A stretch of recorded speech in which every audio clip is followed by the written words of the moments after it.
Are you ready? 5, 4, 3, 2, 1, 0.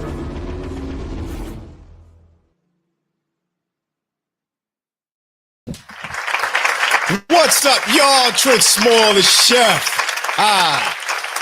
Happy holidays. It's December 26, 2024. I'm Trent Small, the chef, aka Red Specs, and I'm here with my brother and co-host Papa Moon, and this is Food for Thought, y'all. Yeah, man. Live every Thursday night from 8 to 10 p.m. We'll be discussing food, music, and the truth. Streaming live only on YouTube platform. Believe that.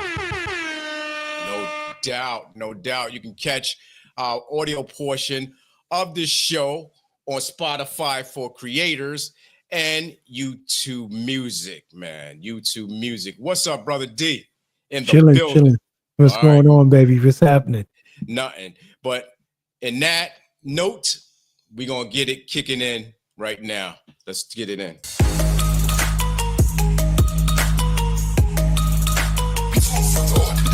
A new year calls for a new kind of podcast. Live every Thursday at 8 p.m.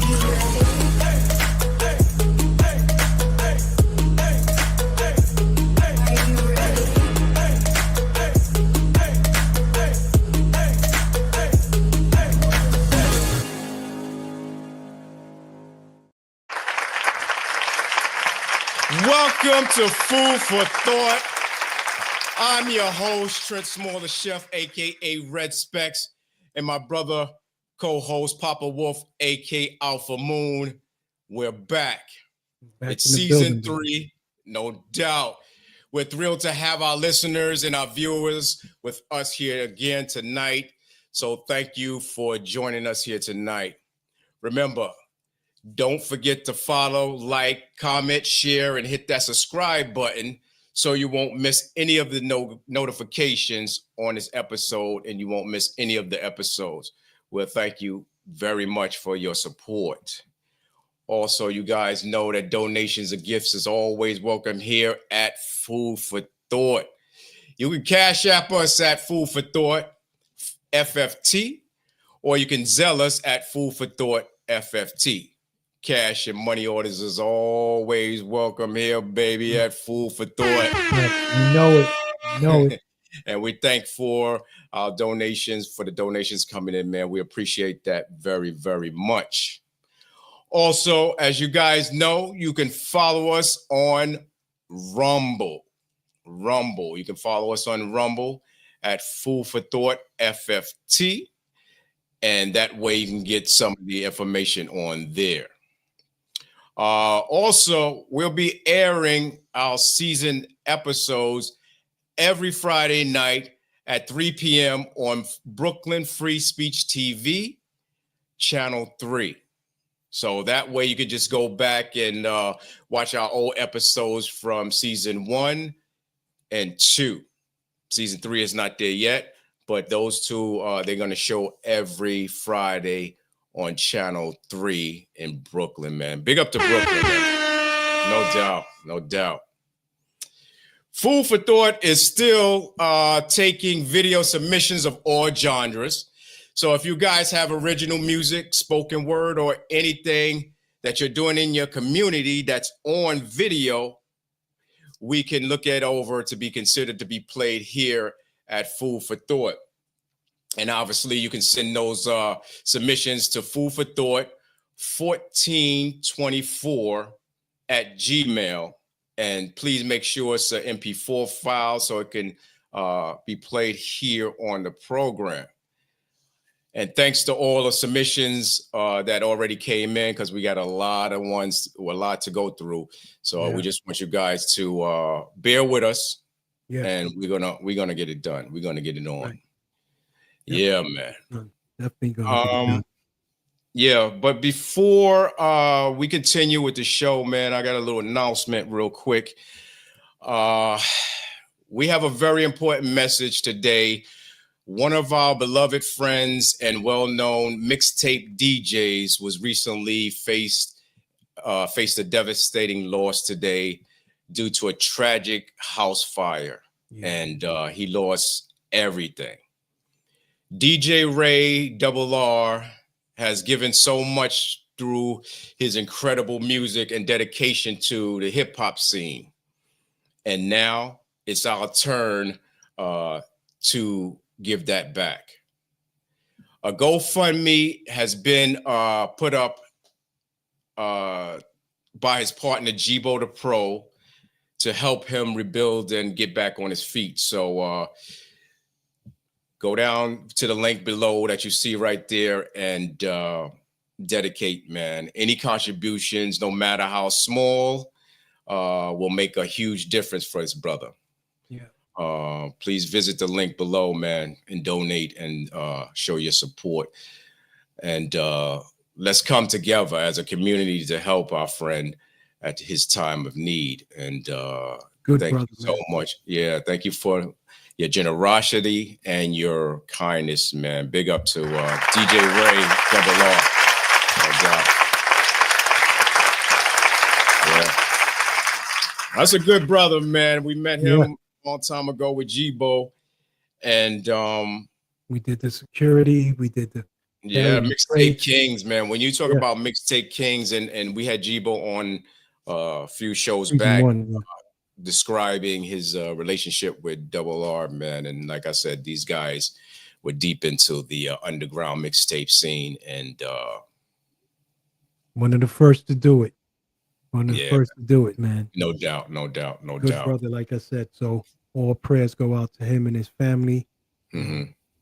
Hopefully, us with this platform, we can help out and do the things that we got to do to, to bring awareness to a sad situation. And, nobody wants to go through that. So yeah, exactly. If you could put that GoFundMe up one more time, aka Alpha Moon, and just let it sit there for a little bit so people can see it and give their donations. I appreciate that. Also remember to purchase our Food for Thought merchandise too, man. You can purchase that at Food for Thought FFT shop. Food for Thought FFT shop. You can get your latest merchandise right there. And also you can cop some of that delicious barbecue sauce that Diana says she loved too. Yeah. They big up. The barbecue sauce.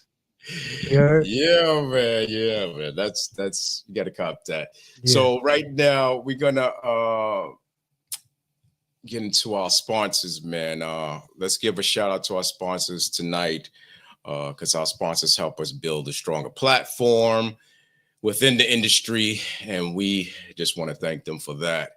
Here we go. Today's episode is sponsored by Dubby Energy Drinks. Dubby allows you to have faster reaction time paired with laser-sharp focus without the jitters or a crash. If you want to start winning more, this is for you. The Premium Energy Drink Dubby. Get 10% off your entire order from Dubby when you use coupon code Food for Thought, which helps support the podcast. Yes.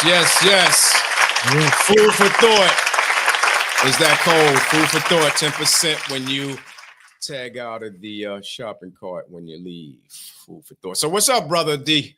What's been going on? A lot, man. I know it's been a lot going on with you, definitely, because I've been trying to call a house. Yeah. And, well, first of all, before we even get to that, how was your Christmas? My Christmas was beautiful. Kids came up, nice and quiet, new spot. We had a good time wrestling with Day. Remind me of what Peabody and us said, how we used to be boxing and doing all that. So me and Day was doing a little bit of that. We got to do our thing. Then the girls came down. Lisa's dad and them came up. Big up to the Hood family. You know what I'm saying? Big up to the Hood family. Thank you, man. Got my little chef on, they wanted that lasagna. I said I don't cook the food. They wanted that lasagna, so I made that. At least made some salmon. We just had a good time. We're still on day 2 right now. So after here, we're gonna get back in it. That's good. but it That's was good, good. man. That's good. And like I said, I'm glad you guys got into the house Yeah, just when Christmas stepped foot in. You know what I mean? So yeah, that was it a was good yeah, thing there. yeah. Yeah. It was a little push and pull, going back and forth, moving. Trying to get stuff ready for for here for the podcast, and you Hmm. know what I'm saying. Hats off to you and Pinky. Holding it down, doing what y'all do. I know Hmm. Pinky in them streets right now. He'll be here in a little while. But Yeah, yeah, big. man, it was rough. Yeah, man. No doubt Yeah, about it was rough. We got through it. So we got some more stuff to do. You know, I that. was Yeah, yeah. called you about them deer that I seen in there. City boy like me, I You're a wasn't city playing with boy, it. man. You got listen. Those deers, they ain't gonna bother you. Actually, Hey, I liked them, man. When I first moved, mm-hmm, I had the same effect you did when I first seen uh-huh, them, and there was like 20 or 30 in the backyard, and I'm like, yo, what's going on here? It was a lot of them. And obviously when they see you, they start jumping over the fence and breaking out. But I had to get used to it too, the same way. mm-hmm. So you're gonna see a lot of them in your area. Just be careful of the bucks, the male ones, because they Yeah, have attitudes.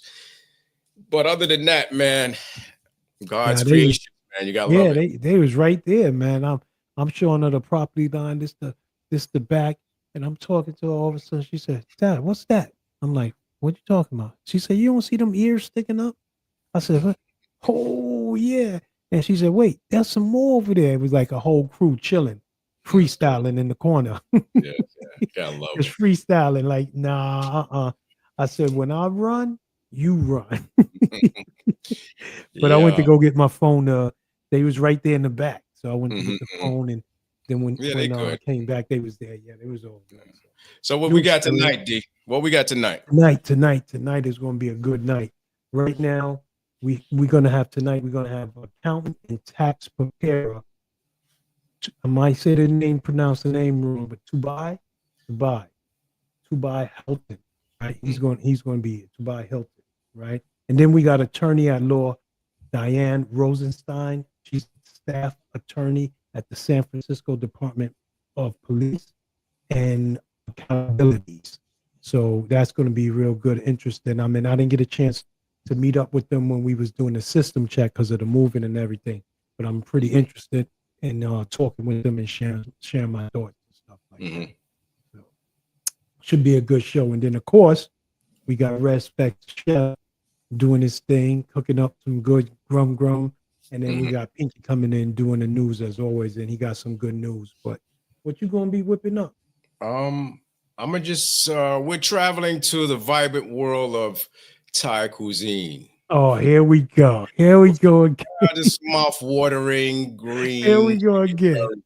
green chicken curry. So join me as I guide you through the process of creating this aromatic and flavorful dish, Mm-hmm. perfect for any occasion, for preparing this fresh ingredients to achieving, a good balance of flavor with this curry chicken. Only thing you need mostly is the coconut milk, tender pieces of chicken, and we're gonna get it going tonight with that, But man. So stay respect, tuned for that. You don't want to miss that. yeah, but respect. You said mostly.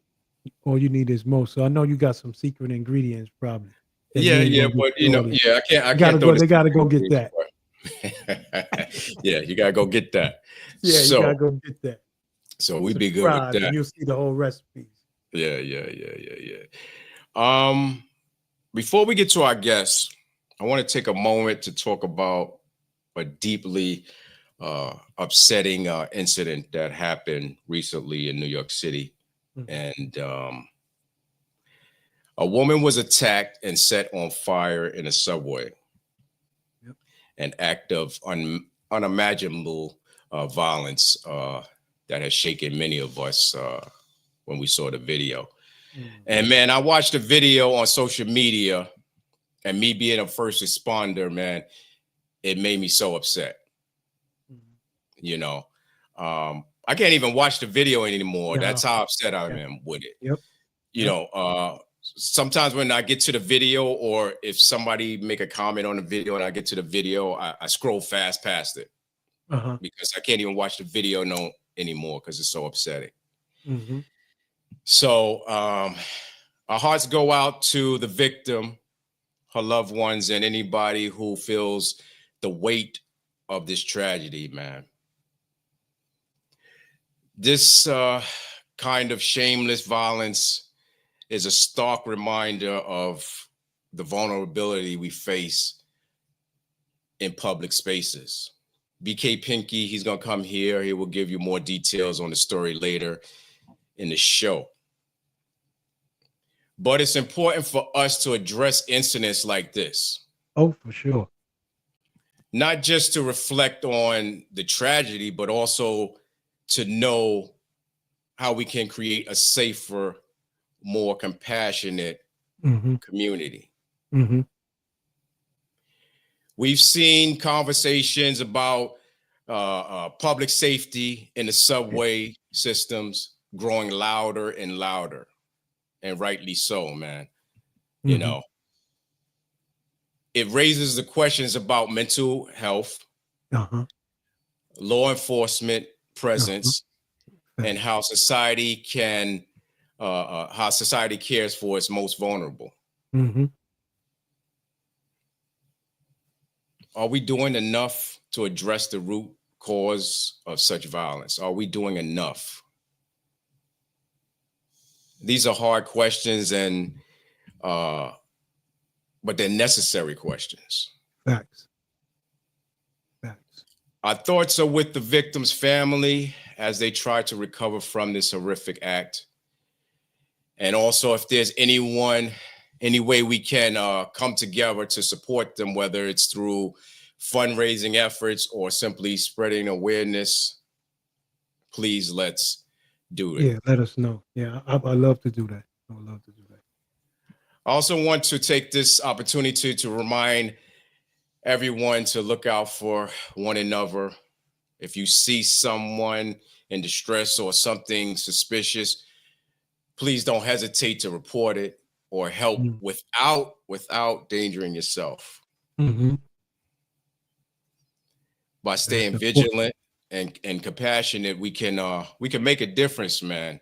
Yeah. So yeah. And if this news and this video that you guys are watching with this lady on fire is difficult to process, please know that there's help out there.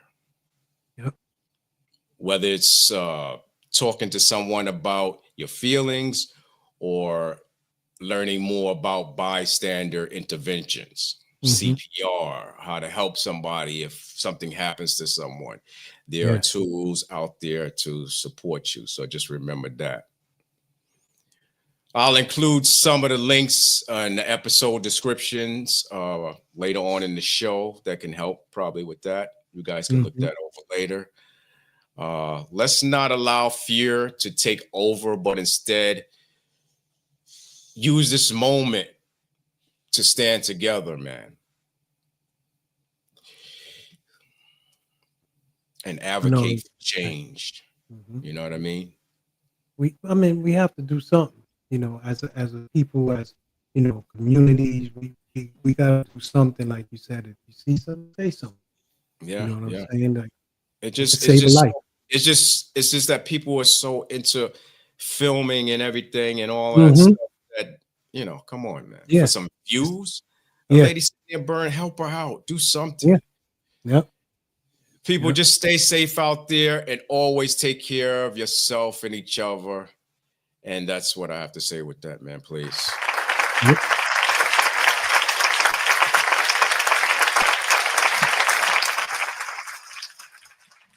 So today, you ready, brother? Yeah. Okay.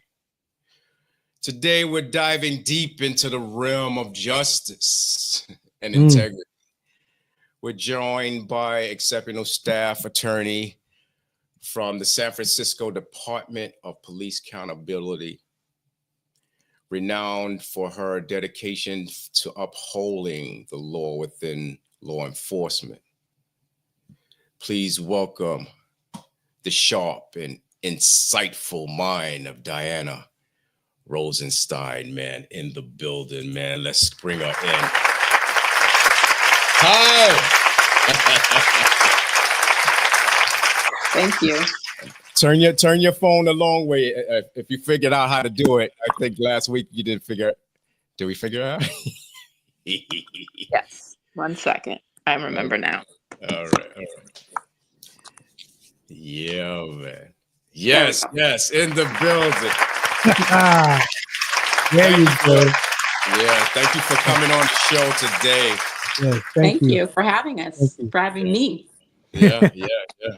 Every time I see you, it's a pleasure. It's a pleasure if I'm coming to see you at your house, or if I'm, just talking to on the phone, man, because we don't do that much. And I know you're busy, our family, Betty busy, everybody's busy.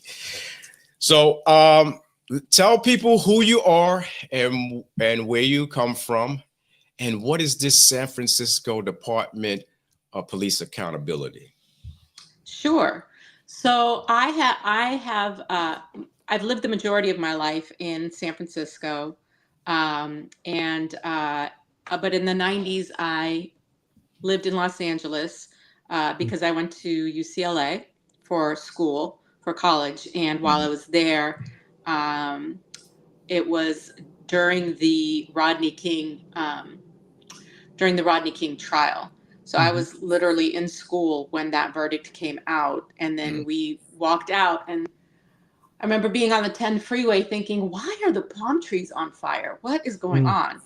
Anyway, and it became clear very quickly. There were riots. It was crazy in Los Angeles at the time. Yes, it was. And that experience, coupled with other experiences of watching grave injustices occur at the hands of police officers over and over again throughout my career, led me to where I am now.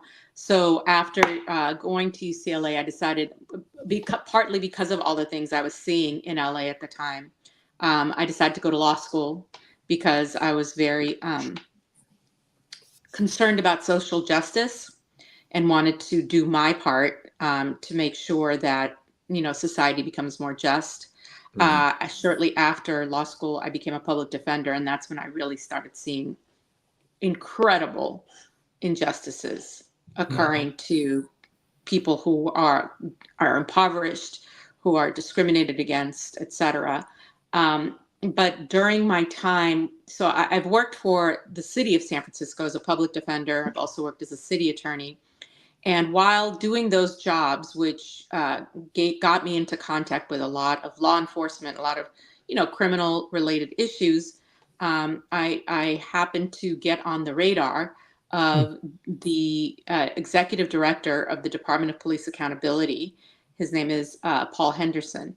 And what happened was that in 2015, we had a series of officer-involved shootings in San Francisco.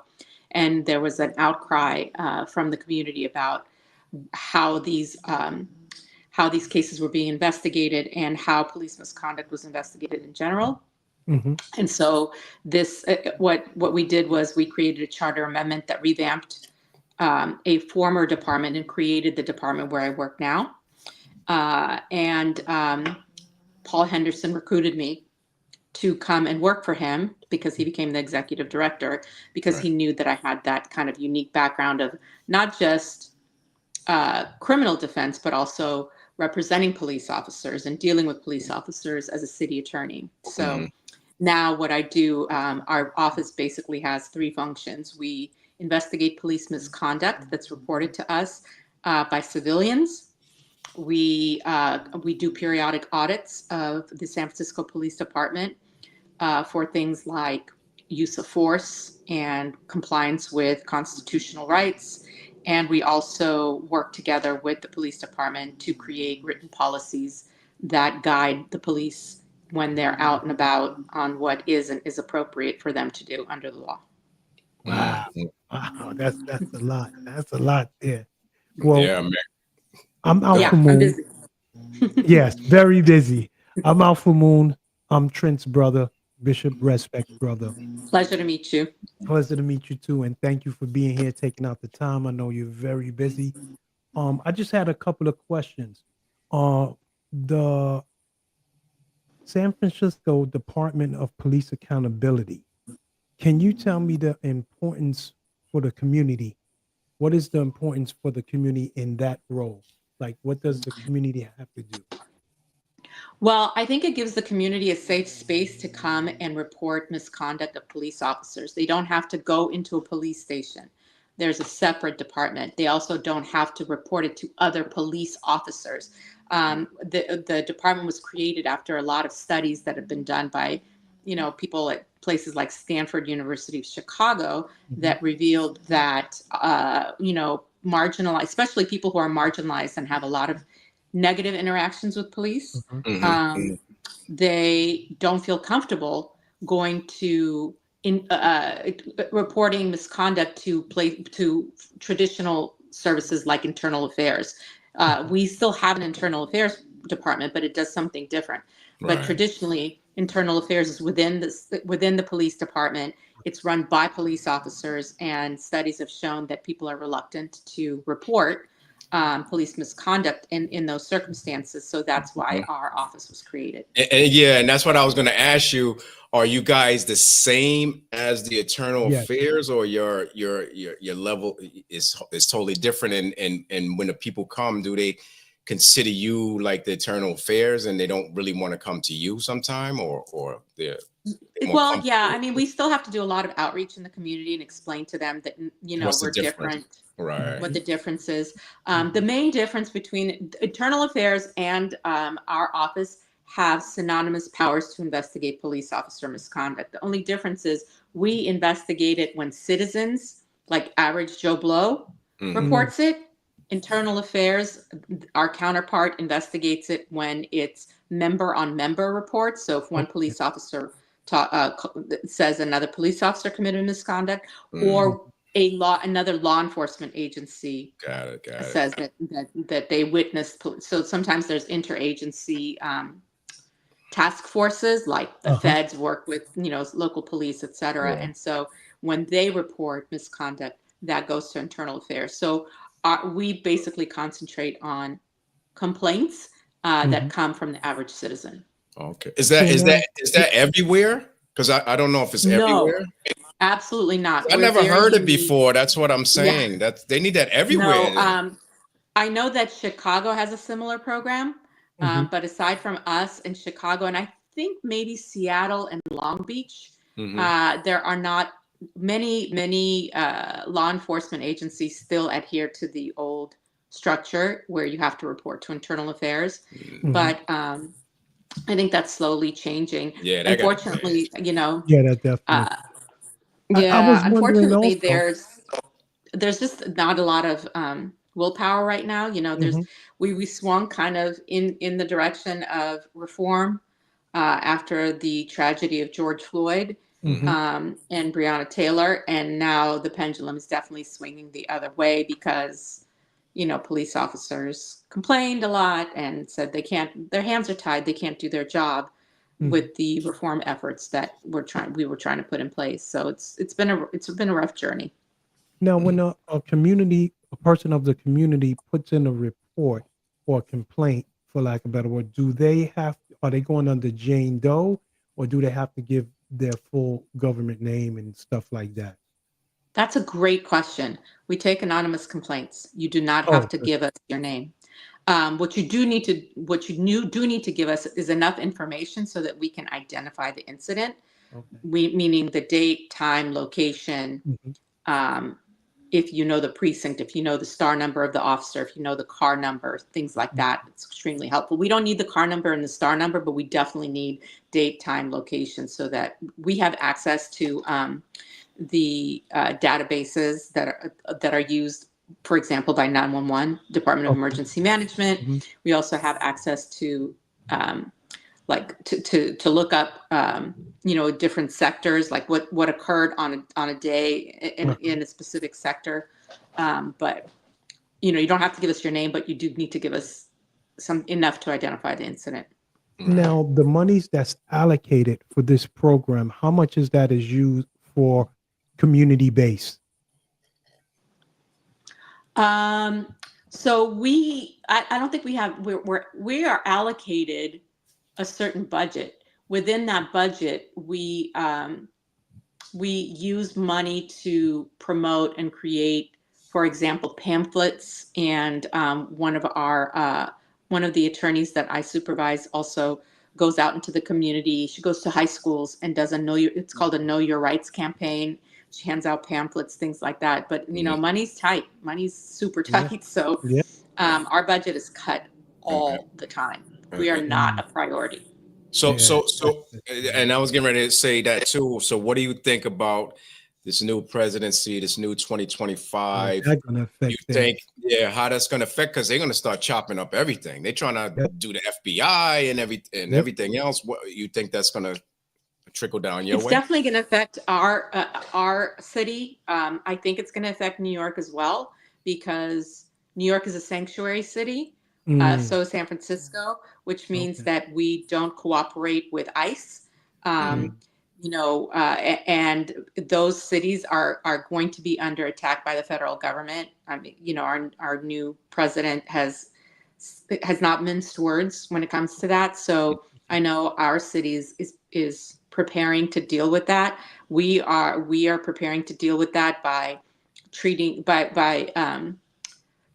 our investigators to make sure they know to tell people who call in that your immigration status doesn't matter to us. You don't need to tell us. You can do whatever you need to do to be anonymous. It's all about money and funding, right? So I mean, if the money starts flowing away from reform and towards law enforcement, we're going to suffer, and that's what it's looking like. And our budget's been all cut by 15% just this year alone. You said 15%? Yeah, 15. Wow. And we're not a huge department. The San Francisco Police Department budget is $700 million a year. Ours is 10. So 15% is a huge difference. Yeah. Right? Yeah. That's why I said 15%. That's a lot. That's a lot. And it's going to be a lot of cities that's like that. Yeah, they're going to be snipping off little. Yeah, it's really scary. And these are the programs that we need. They're going to keep the nonsense and the stuff that we do need. They're just going to start chopping them up or get rid of them completely. And that's a absolutely shame.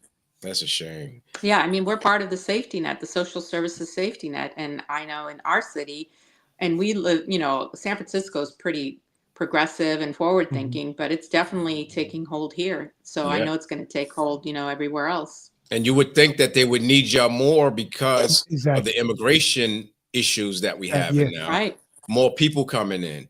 These people ain't going to want to go to the police. These people want to, you know what I mean? They want to be secure. They're going to be afraid. They're going to be afraid to go to the police. They're not going to want to do that. And that's the shameful part about it. But I also wanted to know, what are some of the complaints, that like the community and your department handles, like from, the people, like some examples. So we handle a lot of neglect of duty, which is, we have 4 main categories. Here, I actually have them written down just to make sure. So we've got unnecessary excessive force. We've got conduct unbecoming a police officer, which covers the umbrella of officers being rude, disrespectful. We have unwarranted action, which is when they violate a constitutional right. For example, they come into your house and search it when they have no rights to do that, or they pat search you out in the field. Neglect of duty is when they fail to do something like investigate or follow up on a crime. Right. And then there's other, there's a catch-all kind of a bucket for the ones we don't really know how to, the weird, unique ones. But the main ones are the ones that I just explained. Either you fail to do, I mean, the majority, I would say, fall under, we've been in our city, we've done a really good job cutting down on the excessive force complaints. But the rest, the biggest complaint we get over and over again is neglect of duty. People calling the police department, people asking for services, and they're not being rendered the services. Yeah, and is that one of the main ones that's the most difficult ones that you guys able to to handle or squash the beef or whatever you I want think to call it? the most complex ones are actually unwarranted action, the Fourth Amendment stuff, because that's a very complex area of law, and it requires input from someone like me that's a lawyer. It requires input from the judge, courts, and we have to examine search warrants and informants, and that's the uphill battle. Officer involved shootings are very, very complex and difficult. We also investigate those. That's probably the most difficult type of investigation under the excessive force category. We get a lot of conduct on becoming an officer, and that's just he said, she said. Those are just sometimes the officers are really rude and say really things that are completely out of pocket, but for the most part, it's a he say, she say thing. Like, so then that's hard to there's prove. no proof, really. Yeah, So, it's no proof. It's kind of hard. Yeah, thank God for body-worn camera. So we have body-worn camera, and a lot of the complaints are resolved once we get the body-worn, everyone's body-worn camera. Because ironically, what people don't realize is like that officer's body-worn camera is only looking like this way. So a lot of times, like people will complain that an officer rolled his eyes repeatedly, but you can't see that from this camera. So you have to you have to identify every officer that's on scene, because sometimes you need to watch this officer's body-worn camera who's standing by to be able to see, the other officer's eyes. So it can get a little complicated. And how many people in the department? How many people handles all of these in the department? So we've got 16 investigators. Okay. And under 4 attorneys, and I handle all of the attorneys. So each attorney has about 4 investigators assigned to them, and they do the bulk of the investigation and the reports. It takes a year on average to investigate, and then they create reports that I review and approve. Okay. And those reports are shown in court if there's any type of violation or anything. Those same reports you can take to court and they'll hold up just the same as in court, at the police commission. Yes. Okay. So if we find misconduct, we get the chief of police involved and the police commission involved and determine the appropriate discipline for an officer. They determine the appropriate discipline for an officer. Good. Wow, that's good. Yeah. I know you say you work the community and stuff like that. Do you work with the community, the organizations, and the activists to improve the police accountability? Yes, the majority of the community work comes in the policy area, because what we have been able to successfully implement is we've been able to force the police department to open its doors and ask for activists to come in and do what's called working groups. So we will invite people from the community. Let's say we're revising the policy about body-worn cameras, right? We'll invite the community members, interested community members, to provide us input, like this day, this time, come and talk to us about what you think would be appropriate. When should officers turn their body-worn camera on? When should they turn it off? Should they use it in a hospital setting? Should they use it in a hostile setting? Should we give them an excuse for why they didn't turn it on? Things like that. And so we have been successful at making sure that the police department opens its doors to community input. Right. So this is some of the public support that they give to you guys, that they contribute to you to have a safer community and stuff like that. Absolutely. Yeah. We're kind of the conduit, right? We're the ones that find the stakeholders and say, hey, you should talk, if it's, let's say it's a sexual assault, it's a sexual assault policy, like how to investigate sexual assault. We'll be like, hey, you need to talk to this particular doctor at San Francisco General, who's an expert in, sexual assault kits and blah, blah, blah. And you need to bring them in and let them give input, so on and so forth. That's great. Yeah. Speaking on that, what are some of the measures that's taken for like whistleblowers, that whether it be in the internal affairs type of issues that you guys handle or in the community? What is there to ensure, their identities, their safety? What do you guys do about that?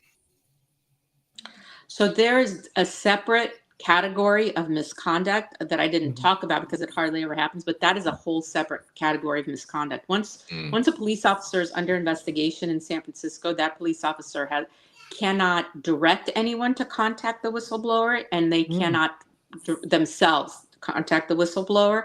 And if there's any form of intimidation or interference, it results in a whole new and much more serious charge. Okay. So they would know the officer would know who's putting in the complaint against them. The officer gets to know the nature of the complaint, the But date not of who the is it. incident, Yeah. but that's not good. necessarily the name. But most of the time, because they have access to the information that they've written, for example, a police report, they're going to figure it out. But no, we do not. We're not going to be the ones to give it to them. Exactly. Right. Exactly. Okay. That's good. Yeah, that's all they have to do is look at the report and say, "Oh yeah, this is that girl Janet." I ran into her last week. I know who it is. Yeah, but at least I they know won't have the name and different things like that where they can retaliate against someone that's a whistleblower. Well, that's what. Yeah, well, that's what Diana's there for that part right there. You know, but they're gonna have the name, they're gonna have the address, they're gonna have everything. But she's there to make sure. Okay, I know all of that, but listen, I don't want y'all over at our house. Don't call her. Don't, you know what I mean? No Am I contact. right? Exactly. There's no contact at all. Exactly. Yeah. That's very good. What advice would you give to someone who feels their rights have been violated by the police? Oh, excellent question. Do not fight back.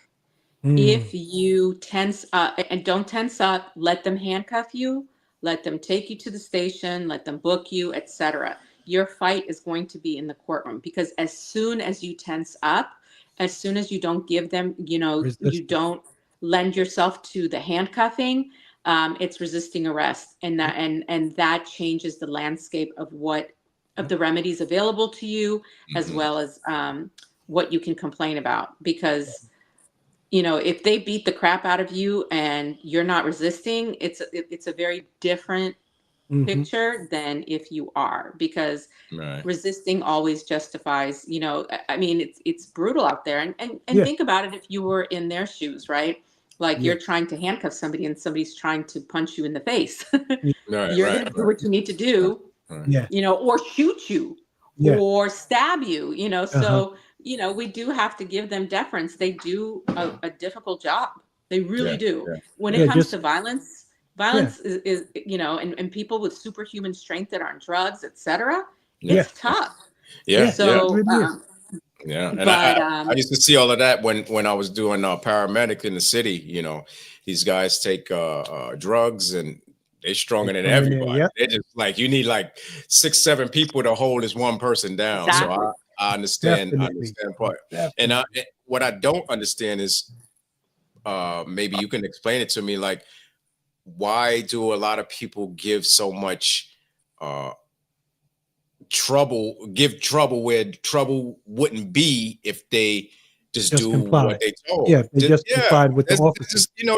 It's simple. Sometimes it's just simple things to do, and they make it so difficult. And I watch this on social media so much. Let me see your driver's license and ID. Oh, I know my rights. I don't have to. Come on. Why are you making things so difficult for yourself? I don't understand it. The man just asked you for your ID. If you don't, if you're not a criminal, you're not running from nothing, you shouldn't have no problem just saying, here you go, officer. That's it. But people do know their rights, and people are often correct that they're not entitled to ask for those things. They're not entitled to search your car under all circumstances. They're not entitled to ask you to move. So some people know that, and some people have repeated interactions with the same officers and feel like it's harassment, and that they're getting, that they failed the attitude test, so to speak, and that's why they're getting messed with instead of, somebody like me who might just be let go. So I get that, I understand that, but and I think that sometimes people really You'd be surprised. I've come across a lot of people who were absolutely correct when asserting, like, no, I'm not going to give you my ID because you're not entitled to it. And the crazy part is, if it's someone like me that looks like me, the officers back off. If it's someone that looks like you, you're getting proned out on the ground. So that's the problem.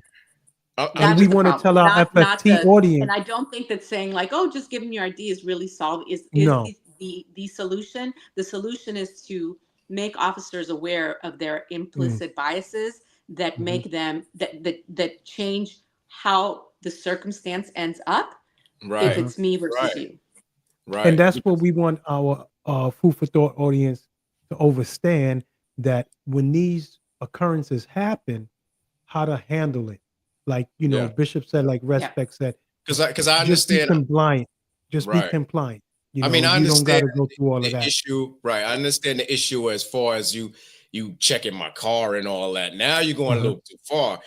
But I'm talking about the simple things. Could I see your driver's license and registration? They do that everywhere. Yeah, and when they turn up, it's something people different. give so much beef about just giving them their license and registration that I can't understand that. Now, if they tell me, if they tell me, oh, get out the car, oh, I need to check your car, now it's becoming a problem. Now that's a problem. But just me giving you my ID and everything, and they have a lot of you stuff might have getting shot or hurt just because. Yeah, it's not worth it. It's not worth it. And you know, most everything is nowadays is caught on camera. So even if the officer doesn't have body worn camera, there's surveillance video on the liquor store, on the you know, commercial building, etc. So chances are it's being recorded, and we will find it, and we will figure out what happened. And you're only doing, I agree with you, Trent, that you're only doing yourself a disservice if you don't follow their orders. But you asked me, like, you know, what I thought and why that happens. And I think that's why it happens, because I think some people just get tired of being messed with. Yeah. You know, and that's true. You could have the average person go on the road, going to work, and they get pulled over every day. Like every you know, it gets annoying. It does. Yeah. And this is why people get the way they are. But you know, sometimes the outcome is not good. So you guys got to be careful with that. Yeah. Yeah. I mean, I have examples of over and over again where, you know, officers did something like that, like similar, you know, like racial profiling to a Black judge. Wow. Who was eating, you know, it was like crazy situations where they don't know who they're dealing with, and they end up dealing with somebody who's a big deal. And all of a sudden, you know, and it brings the situation to light. And then you realize, you hear this person saying, like, this has happened to me all my life. And then you get someone like me who's like, that never happens to me because police don't pull me over. Right. You know, I could be I could be riding dirty every day, speeding, no front license plates. Nobody cares because I'm in a Tesla and I'm a white person, right? Yep. But this Black judge, who's in a Mercedes, but everything's legit, is getting pulled over every other month. Yep. And that's harassment. You know what I'm saying? That's racial profiling. And that's from his mouth, not mine. Right. Right. Yeah, it's crazy. And hopefully these things can, you know, get straightened out, you know, where people know their rights, know what to do when they're pulled over, know what they do when they come across an officer that has an attitude, you know, for the day. They know how to handle that and use that verbal jujitsu to keep calm and get out the situation. You know what I mean? So I think it's imperative to keep calm, listen very carefully to the questions they're asking, only answer the questions that they're asking, and give them the information that they're asking for. Because what happens also is a lot of people end up having verbal diarrhea. And then they're like, I don't understand what happened. It's like, you pulled on yourself. That's what happened. They asked you, do you know how fast you were going? And you started telling them you were going 85 miles an hour, when the real answer is, yes, I do know how fast I was going. Exactly. Okay. Yeah. Because I was going to ask you that. I was like, what should we say when we get, let's you don't got to get no information. Yes, you're getting pulled over. So everybody listen, if you want to talk to Diana, 347-903-5664, you guys can call in and talk to Diana. But if you get pulled over, by the police. Woo woo. The lights is on in the back. What's the first thing you should do? The first thing you should do is prepare to give them your driver's license, your registration, and your proof of insurance. Roll down your window. Talk to them. Keep your hands where they can see them. Don't sit on your hands. Don't reach. Don't make any sudden movements. Don't reach for stuff, and follow their directions. And they are entitled to ask you for documents to prove your identity and to prove that you own the car. Beyond that, any questions you don't feel comfortable answering, that's what you say. I don't feel comfortable answering that. You have my ID, you have my registration, and you have my insurance. Beyond that, I'm not very comfortable answering any questions unless they're asking questions in a situation where you may be in danger or you may be endangering others, most notably a DUI. So they are entitled to ask you, about drinking, about do you feel comfortable operating a vehicle? You seem like you're weaving in the road, etc.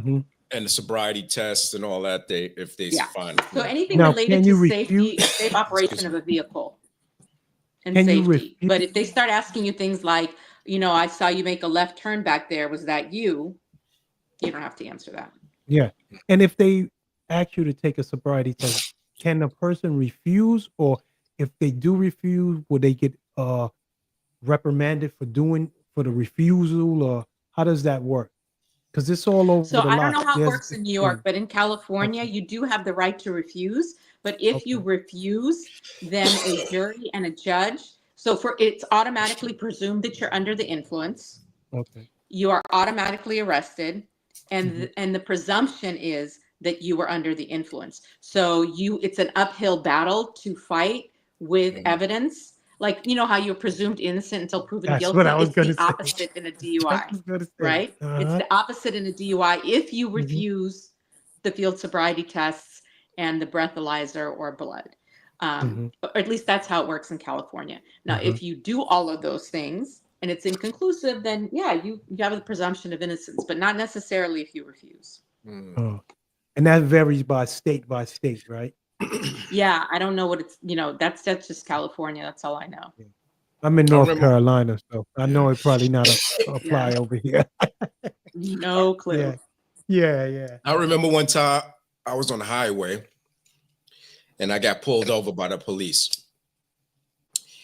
And me being the first responder that I am, I wanted to pull over on a shoulder that was safe for me and the officer. I guess the officer wanted me to stop right then and there and right where he beat the horn or beat the siren. But I decided to go to a safe place, a safe place. I think it was underneath the bridge or whatever, and it had more space where you can open your door without nobody hitting you. This guy was so mad when he got to that space because I didn't stop. Move over. Yeah. I said, sir, I'm a paramedic from New York City, and I want to have my safety and your safety. So I pulled over to a bigger area so you won't get hurt. I won't get hurt. Let me decide that. You stop when I tell you to stop. He was like that. And I'm like, oh my God, I'm trying to save him and me. Yeah. But I understood it because if you don't stop, that kind of means like you're putting stuff away or you're running away or whatever was on his mind, on their mind. And so I said, okay, I understand it. I understood it, but that's what happened to me. Yeah. So sometimes they, power trip. Sometimes they will, you'll get an officer who's like, okay, thanks, I appreciate it. I just didn't know what you were doing. We really put an emphasis here on teaching the officers to be empathetic, and understand that people are afraid. And people, yes, sometimes they don't follow orders because they're deathly afraid of you. Exactly. And you have to make them feel comfortable. But on the other hand, you also don't have to make somebody feel so comfortable that they can shoot you. So right. Because I know you have some people that when the cops go to pull them over, they go all the way to a gas station before they pull. Right. Before or they they go to another police station. Under their seat because there's a 9mm under their seat. Right. So when you do little movements like that, officers exactly. Really concern. So would those people get in trouble for not stopping on a dime, for going all the way to the gas station or going to a pit stop and not stopping in the middle of the road like they want you to? Would they get I think gas station, yeah, because that requires getting off the freeway or whatever. If the gas station is right there to your right, it's all relative, and it's all about being reasonable, right? So the average reasonable person do exactly what you did? If that's true, then I think you're okay. You're not going to get in trouble. But if you are saying, "Oh, I was just concerned about my safety," and you pull a OJ and start driving down the 10 freeway for 5 miles, that's different. That's different. Yeah, that's different. Yeah. When you see the helicopters coming, you know your butt in trouble. You better slow down. But what are some of the challenges your department faces, like trying to regain or gain public trust? What are some of those challenges? Well, a lot of people assume that we are pro-police and automatically distrust us, and just assume that we're just a sham organization there to cover everything up. I think that a lot of people, and this to some extent may be true, believe that we don't have the power to effectuate change, which sometimes is a little bit true because the police unions, I don't know how they are in New York. I assume they're just as strong as the ones here. Pretty strong. Are very good at thwarting our ability to obtain the information that we need sometimes to conduct these investigations. And they are very vigilant and point out anytime, there's even a speck of a mistake on our part, they're very quick to point it out. So, we walk a tightrope. It's stressful. It's a difficult job. Nice. Definitely. Yeah, man.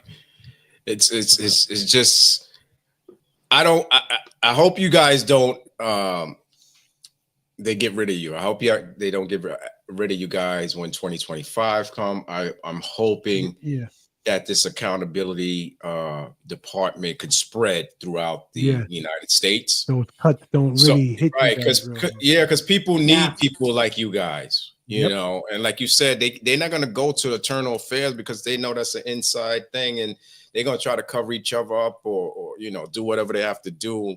But you guys are out there to make sure that those things don't happen. So hopefully we can spread that a little more throughout the states, man, and just don't have it in 1 or 2 states. Yeah, hopefully. Yeah, police. I mean, and traditionally and historically, police have proven that they cannot police themselves for whatever reason.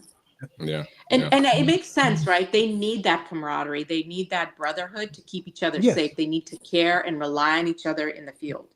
You know what I mean? They need to trust each other. So it makes sense that, internal affairs is something that they all hate because it turns their model upside down. So it only makes sense for us to be able to do that. Their biggest complaint, of course, in response is, well, you're not police officers. You don't know what is and isn't appropriate. You don't know what it's like out there. So we try to tell them and the community, like we go on ride-alongs all the time where we go to the scene of things. We ask we have a lot of experts that we consult. So try to do our best. Right. And I hope you guys get the funding you need to keep the program going and expand. Yes. We need it. Thanks for Diana Rosenstein for coming here today to be with Food for Thought today. A lot of information. I know she could be here all night long because there's so much to talk about, man. And it's very important that we understand some of these guidelines, man, when we out there. And remember, you always have somebody in your place. If your community have the accountability units there, you always have. Yeah, definitely check it out. Go on the internet, call, figure it out for your individual community. Somebody's there to help you always. Yes. So. Thank you for coming to the show. Thank you. I learned something today. Thanks for having me. It was great to meet you virtually, and I will see you soon, right? Yes. All right. Bye. Bye. Yeah, man, in the building. Oh, that was a good one, man. Yeah, that was good, man. Some good information there. Yeah, man. Yeah, I said that was good. I said that was good and some good information there, that people can Yeah. use, you know what I mean? So Yeah, man, because a lot of people don't even know these things, and mm, I'm glad they make we was able to shed some light today on a lot of the oh yeah, issues. yeah. You know what I Especially our mean? brothers and sisters in the West Coast, that's over there. We need to, Yeah, make and them then like I aware of said, different things that's a lot going of on. things are getting worse, man, worse, and the Well, more. respects, you know, with them cutting the funds, like I think you have mentioned to Miss Diana, like them cutting a lot of these programs in this fiscal year that's coming up with your boy, it's Mhm. going to be rough for a lot of communities, and Yeah, people need to get information to know when these type of things happen, where to go and not, you know what I'm saying, not just crash out. You know yeah, what I'm no saying? They doubt, need to know where to go at. no doubt, no doubt. All right, y'all, we're gonna get into this food video, and we'll be back because we got some more information for you guys. You guys don't want to miss this. It's tax season. Oh Well, yeah, it's going to be tax season soon. soon, So real soon. get your pens out. Write down what you need to write down on this next one go around I got my after this pencil full ready. video. Ready? What's up, YouTube? Trent Smaller Chef. We're gonna hit you with some green curry chicken. We're gonna start with some boneless, skinless breast, cut up in cubes, some basil leaves, some Thai chilies, some green curry paste, salt, fish sauce, a little bit of that, some sugar, chicken stock, and last but not least,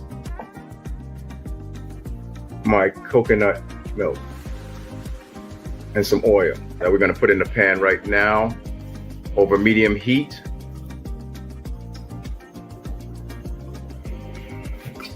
Pour that up in there. And we're gonna put our curry in there. Add the curry paste and cook until it's fragrant. Don't burn it. Watch it. Move it around a little bit here. When it hits the pan, you can smell that curry. Woo! Some spicy days.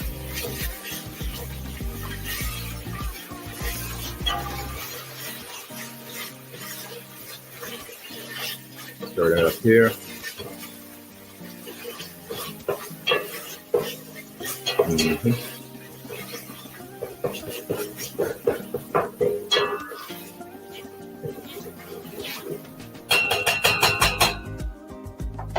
Next, I'm going to add my coconut milk.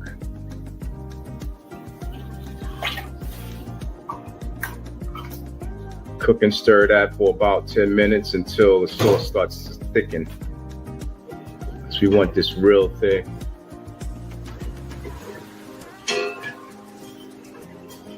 You can see how the coconut milk is thickening the sauce already.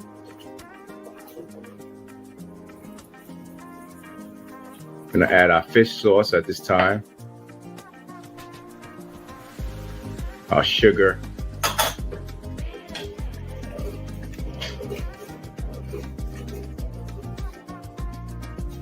And our chicken stock.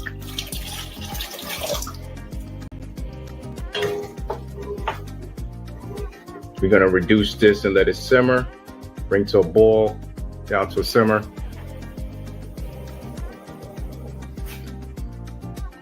Then we're gonna add our chicken pieces. And we're gonna let this cook until maybe about 15 minutes or so.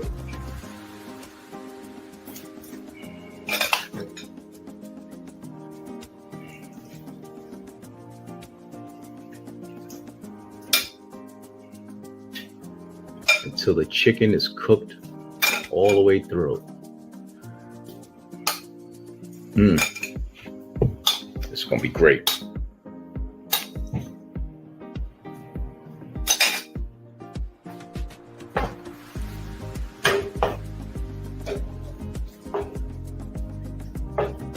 Keep stirring that up. And as you see, it's starting to thicken more and more.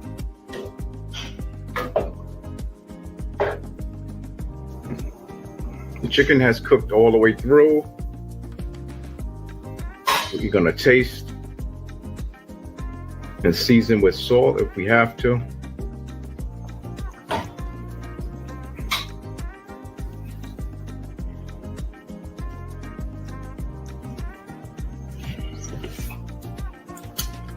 Yep, just a little bit of salt.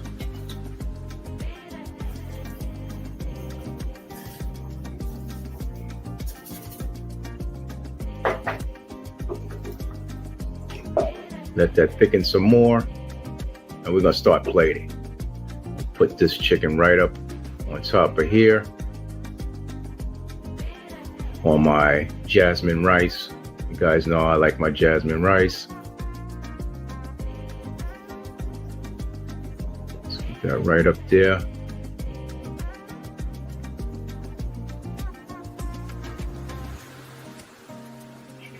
And we're gonna garnish this with some basil and the chilies that we had.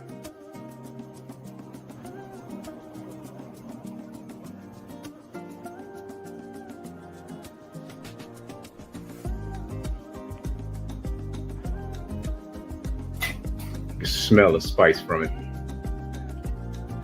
Let's put these red chilies on here.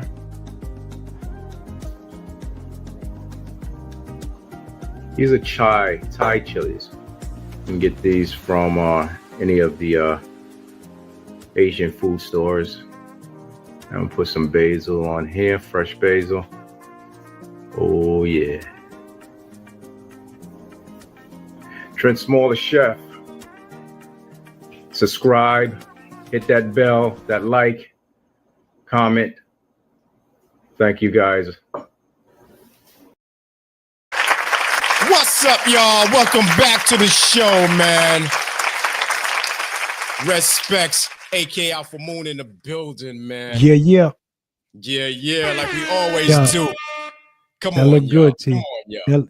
That look real scrumptious. Scrumptious. And you know, Pinky coming in from the plantation, so you know he done seen the video. He got hungry again. That's right. So BK Pinky is in the building. Let's go. What's going on? What's up, my dude? I feel like a DJ. I feel like a DJ tonight. That's why I'm all crazy. Hey, you DJ, Yeah, he ready to start scratching. He ready to get into it. Yeah, man. Yeah, Tobias, we see you. What's up, everybody, and welcome back to the show, man. Today, we've been diving deep into the world of numbers and finance wisdom. We got a true expert in the building, someone who can make sense of all this tax maze and help you maximize your returns. So please join me in welcoming to the building the brilliant CPA, CFE, forensics accountant, Tobias Houghton in the building. Yes. What's up, brother? What's up, brother? Evening. Can everybody hear me? Yeah, we hear you. We hear you. Evening. Happy holidays, gentlemen. Happy Kwanzaa, Merry Christmas, whatever it is that you celebrate. Yeah, man. Hey, How was you your too. Christmas, man? How was your Christmas? It was good. It was quiet, family, love, health. Any day above ground is a good day. So, That's what Bishop, that's what Respect always says. Above ground, you can get some traction and keep it moving. Pinky, what you did today? How was your Christmas? It was good, man. I had my granddaughter over. Mhm. She walking now, so she was all over. She was all over the place, man. I'm chasing after her. Right. Man. Right. She was moon crawling backwards. Yeah, I seen the video. Saw the video. She was moon crawling. I seen the video. Not moon walking, moon crawling. Yeah, she's supposed to be going forward. She going backwards. We're going backwards. Well, at least you had one. I got two of them here. And I love them to death. Yeah. And they had a big Christmas. Yeah. You know what I mean? And a lot of toys is here. We got to figure out where they going. You know what I mean? So, but all in that, man, it was good, man. We had the kids over. Me and my wife, we cooked dinner, and we were good. A friend of ours brought food over too with some coquito in the building. Oh, okay. So Let me tell you, Dede said his coquito is like, he said ain't nobody messing with his coquito. That's Yeah. what Dede said. I gotta try it out, That- man. Gotta that's try it out. That's what I said. So I'm looking So forward let's to Try it that. out. Yeah, so let's get into my brother over here, man. Tell the people who you are and where you come from, and what is a CPA, CFV, forensics accountant. Please break it down, bro. Well, how far you want me to go back? Grassroots to the EMS days or fast? Well, you called me earlier and you said, "Listen, I gotta take my wife to the airport." So as long as you make it long, it's gonna be long too, man. So I think you better shorten it up for her. For her, you Give us give us the crash course for what how those books go for dummies. The crash course for dummies. Oh yeah, give us Dummies. Right. Yeah. Them yellow. Give us that them yellow version. books. The yellow books. Yeah, the yellow and black books. Give us that version. All right. Well, a CPA is just a certified public accountant, which I am, also an enrolled agent with the IRS, certified fraud examiner, and certified forensic accountant. All that basically is from a forensic perspective is looking at books and records, but looking at from a backdoor approach. I'm based in New York. I've probably been in the field since 2000. Yeah, I graduated SUNY Westbury 2000, and I've been in the field ever since. And the whole thing with the forensic and the backdoor approach is, if you think about it, when you go to somebody's house, you go through the front door, you're gonna see what they want you to see. Right? What they don't want you to see is in the back. So that's the kind of approach that I take to my work, because that's how I protect the client. You know, I don't work for the IRS or the feds or the state. I work for the client congruent with applying tax code and tax law and getting the best outcome for the client within the realms of the, permissible by the tax law. Okay. That's what's up. That's what's up. So when you say forensics, what do you mean by that? Because that's what the reason why I say that, because like my son, he's in high school and he's learning forensic science. So could you give me more enlightenment on that? Is that's connection to it? Yeah, I just could you give me, some enlightenment on that? Yeah, forensic is the word. It can be applied to any field, niche, or specialty. It's a study of, basically. Forensic accounting is following the money, but on a deeper level. Okay, right. Whether that be through digital currency and ledgers, Web3 wallets, whether that be on paper, checking accounts, whether it be tax returns and books and records. But forensics takes a deeper dive into just, you give me a check and it's cashed on the back and I say, okay, it cleared. Well, there's a set of numbers and things on the back that I can track and follow and find what bank it cleared, depending on what the situation is and what kind of case we're dealing with. Right. Forensics, I generally deal with this stuff with attorneys. There has to be a need for it, and then if fraud is suspected, it'll trigger a fraud examination. So then I gotta. You gotta run. Ahead. You gotta run. You said D? No, I was about to say. So then I gotta hide my Bitcoin. I gotta hide my Bitcoin. You know what? Well, we gonna talk about that because we go on there slightly. Yeah, I'm gonna ask you a question about that, but we go on that slightly. What you got? You got a question, D? No, I was just making a joke like I gotta have my Bitcoin. That's it. That's okay. Well, listen, I tell you this, and anybody listening, if you bought Bitcoin or any other cryptocurrency, it is a permanent record on the ledger, and it's out there and it can be found. So be careful how you handle that. Right. I mean, we can talk about it offline, but we'll chop it up. But yeah, can you explain to the FFT audience, to the Food for Thought audience, what is the importance of a CPA, and the functions for individual person or business? What is the importance of having a CPA person? Okay.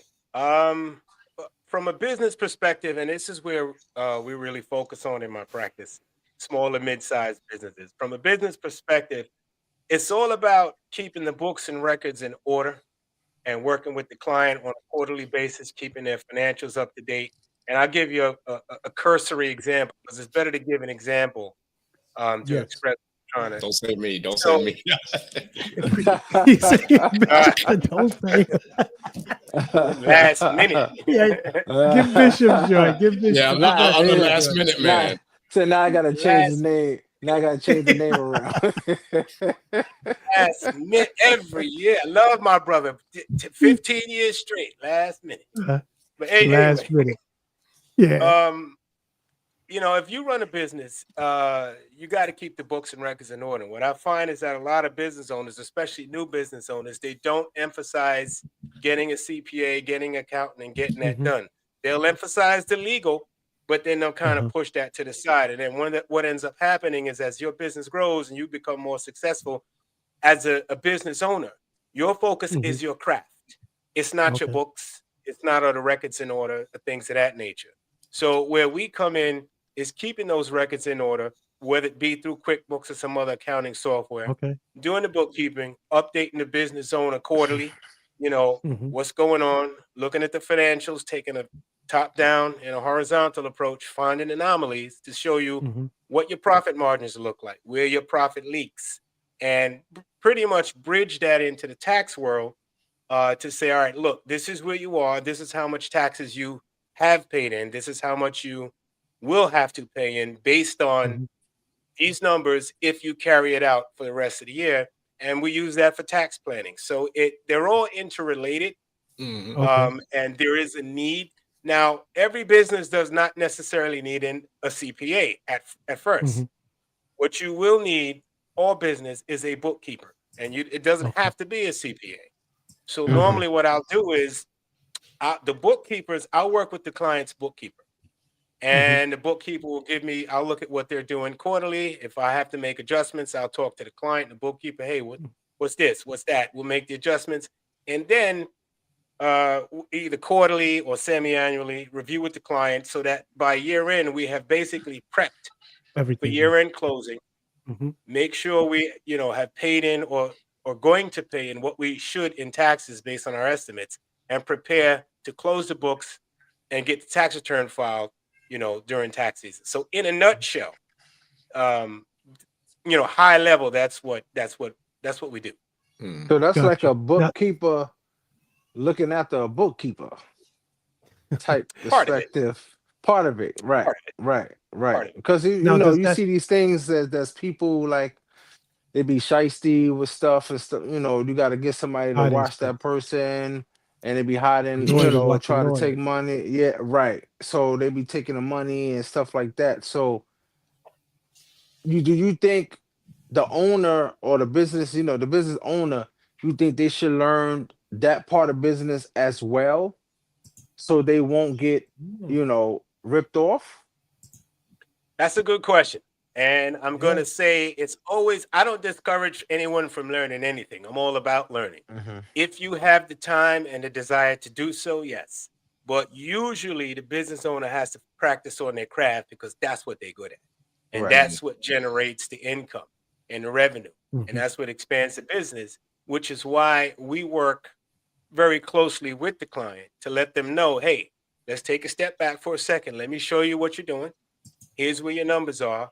And we chop it up and figure out, listen, you're going to need to put some money aside to pay some taxes. And then we'll do that every 3 months or every 6 months.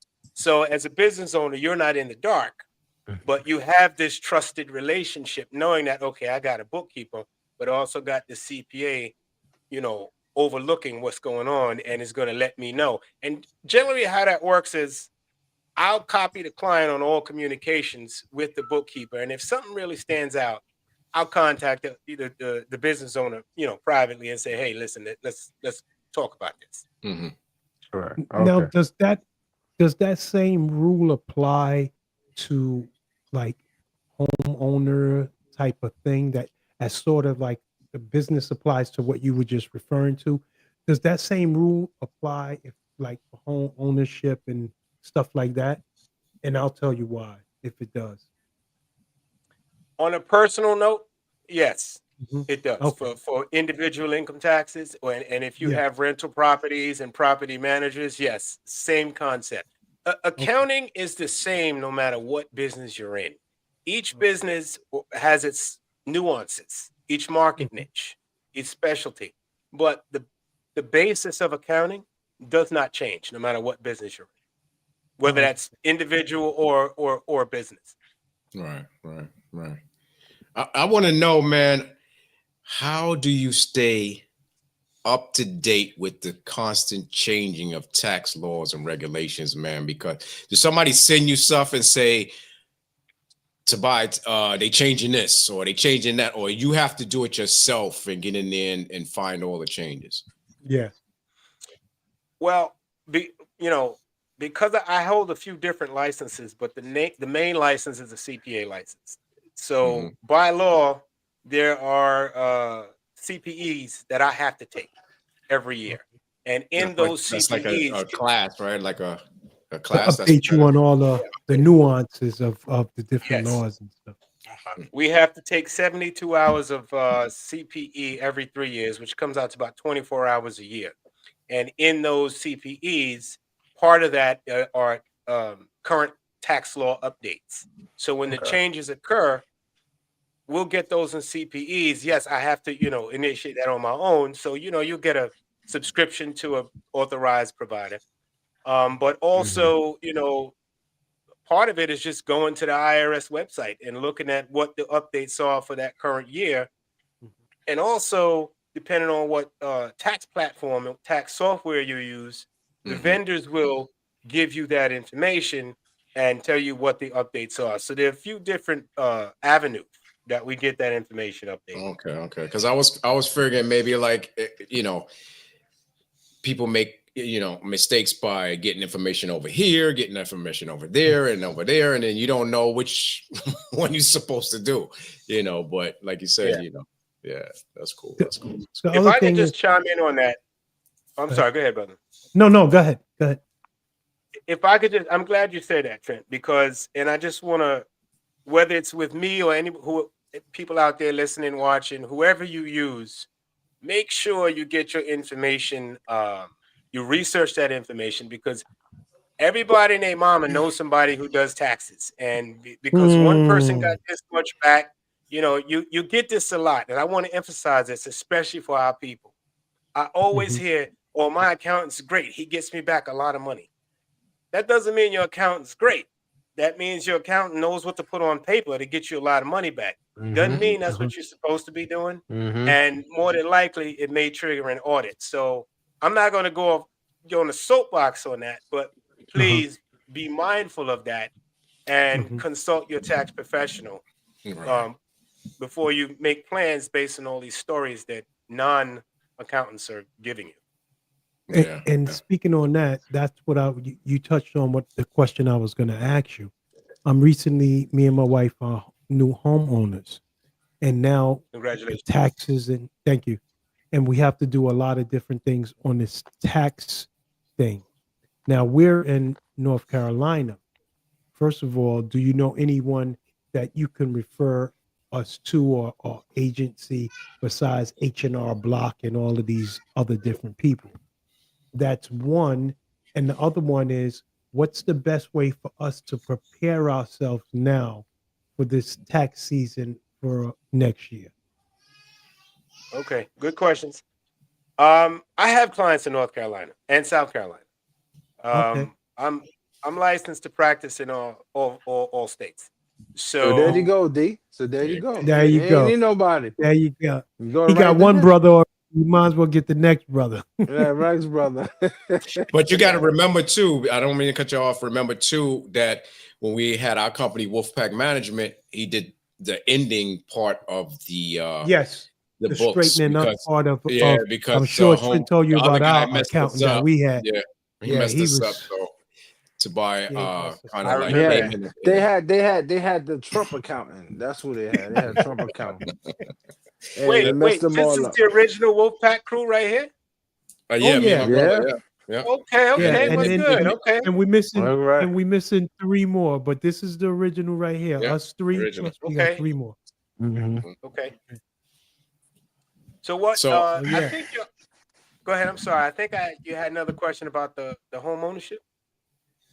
Yeah, what can we do to start preparing for this new tax season? Because we just moved in, we closed on Friday, we moved in, everything was in time for the holiday, so all praises for that. But what do we need to do to prepare ourselves for this tax season that we have to file now? Okay. Well, you just closed. So, and if you close in December, you haven't made your first mortgage payment yet. So, for the house, there's nothing that's going to affect 2024 because Thank you're going to have your first year payments, and your first couple of years of your mortgage payments are going to be mostly interest anyway. So that will be a deduction on 2025's tax return. But for Okay. 2024, for the house, what you guys need to do is just make sure you keep your HUD-1, your closing documents, and That's keep a good record of any repairs or upgrades, the cost of those things that you do to the property, because those get added to your basis, which factors in if and when you sell the house. But again, if all things being equal, if and when you do that, the gain on the sale is tax-free up to $500,000 anyway. But keep those kinds of records for the house. Okay, gotcha. Even improvements, like I just got the solar panels, even improvements or just repairs? Oh, because especially the solar panels, the federal government had some credits, some tax credits for solar for businesses. And some states have tax credits on the state side for personal for solar. So keep that information. Usually the North vendors for Carolina. solar. Yeah. Okay. Usually the vendors are aware of that information as well. So just keep the information. My recommendation is as you get it, scan it. Don't hold on to the paper, because if you have a flood, God forbid, a fire, or your papers get lost, It's now gone. it's gone. Well, Yeah, Trent It's gone, laughing. yeah. You know what he know what I'm talking. Yeah, he definitely know what you mean. no, so, He definitely know what you mean. So I want to And- ask you what? Go ahead, D. Since he already got you, I might as well get it asked. Yeah, because y'all guys know it's the paper. Besides filing late, like my brother, besides filing late, what are some of the most common financial mistakes like clients make that people like you deal with make? Besides filing late, like Respect. So many. Here's a big mistake, especially with business owners, and whether that be a sole proprietor and it's just you, or you have a multi-member LLC or partnership. They estimate expenses and then expect me to put those estimates on a tax return. Now, here's what I mean, because technically, and the IRS won't tell you this, but technically you are allowed to estimate expenses. But if I ask you for your expenses and you give me 500, 2,000, 1,000, 100, nobody spends exactly $2,000, $1,500, $300. The IRS is not stupid. Yeah. He did that to me one time. I did that to him. I send the paperwork over, and he got everything is even. He said, "Trent, come on, man." Yeah, that can't be. $100, can be. $500, $400. What happened to 59 cents? What happened to 59 cents? What happened to 102? He done told on himself without opening his mouth. Yeah, that doesn't make sense. Yeah, he told me that one time. But that is the biggest common mistake that I see in a lot of people, especially those who work for themselves. That is the biggest by far. Right. They don't track their expenses properly. And then the downside to that is they'll bring me a shoebox of receipts and sit it on my desk. Now, I'll go through those shoebox, but it's going to cost you 3 times as much as what it would cost if you do it. Yep. Yep. So a job that will cost normally $350, $400 is going to cost you $1,200 because you got me going through this shoebox on April 14th. You know, Exactly. so last minute jump. Yeah. right. So I would say that those are the biggest mistakes, so to speak. With Okay. personal taxes, as long as you have your documentation provided by the banks and your pensions and proper records, if you have a business of what you spent, it's pretty much, you know, status quo. Cut and dry. And you should always keep those after the tax years, right? Just in case there's an audit requested or something like that. You should always keep all of those things. 5 years, even 5 years. Oh, 5 years. Okay. I thought it Even was 5 1 years. year. No, even 5 years. The IRS can technically they can audit up to 3 years unless they suspect fraud, and then there's no limitation on how far they can go back. So keep them 5 years minimum. I recommend good to know. scanning it. Yeah. I recommend White it does too. all of that stuff. Yeah. He said I recommend it too. Yeah, So, I told him last week. I said, "Yo, listen, I have the same file cabinet." Bro, the He wolf said, pack "Trey, you joint. don't put, yeah." He said, "You don't put your stuff in on the." I said, "Yo, listen, man, I'm Nope. old school, man. I still got the file cabinet, the paperwork there, man. Sometimes I call Trent, them, we yo." the same age, man. We the I same age. know, man. but I'm when it not comes to old school. when it comes to that, my brain don't function properly, so I just keep it simple. I just keep Okay. it simple, man.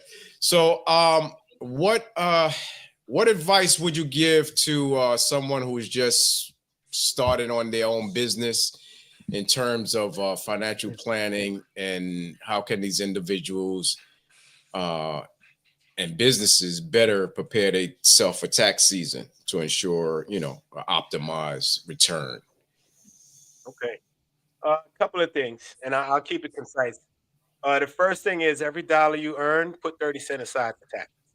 Don't compromise that. Open up a second checking account. Keep your operating account. You make $1.70 in that operating account, 30 cents in the savings account. Don't touch the savings. Leave that for taxes. That's a hard rule. Basically non-negotiable.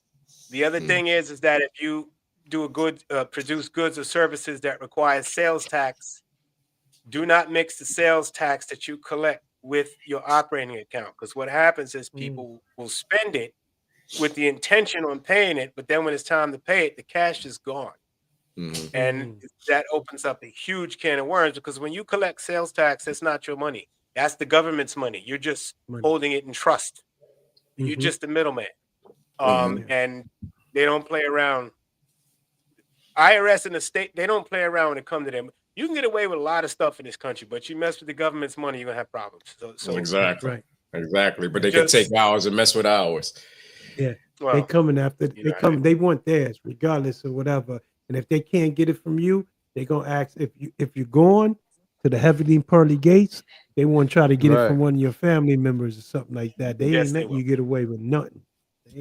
They will. Nothing.